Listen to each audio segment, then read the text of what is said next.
Breaking news, it's flashing lights.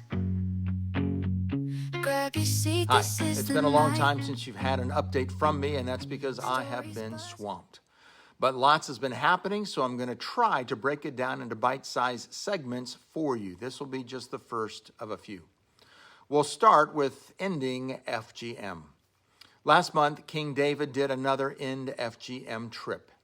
He found out new information that shocked him, and as I heard, it shocked myself. But it focuses on the main issue, and that is the fact that they don't know or understand that men and women have been created equally in the image of God. This is why we do discipleship ministries as well as the practical side of things.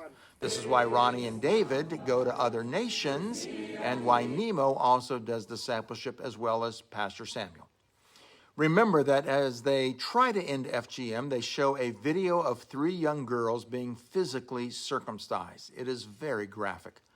Look at the faces of both the men and the women watching the video in horror.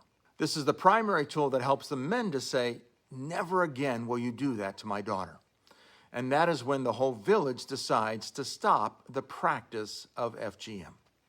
David also teaches them about the sanctity of life. You can see them holding a plastic fetus in their hands as they are learning some of the basic things that you and I take for granted. He wanted to do a delivering dignity, but unfortunately those funds were dry at the time. We have some now, but it is quickly being drained as hundreds of kits are being ordered this month.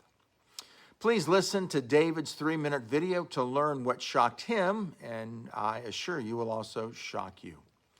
On the personal side, David's father just died. It was a mixed bag of emotions for him. His father left their family decades ago. He went out and got another wife. He did not divorce David's mother. He just left her and got another wife. That's kind of the African thing that they do. But when he got into his 80s, the older wife refused to take care of him, so David ended up making peace with him and helped take care of him toward the end of his life. Eventually, he ended up having to stay an extended period of time in a hospital, and that's where he died. David was with him at the time when he died. The funeral was this past weekend. Please pray for David and his family. He did all he could do, so he had a peace about his relationship with Father and his father's going home.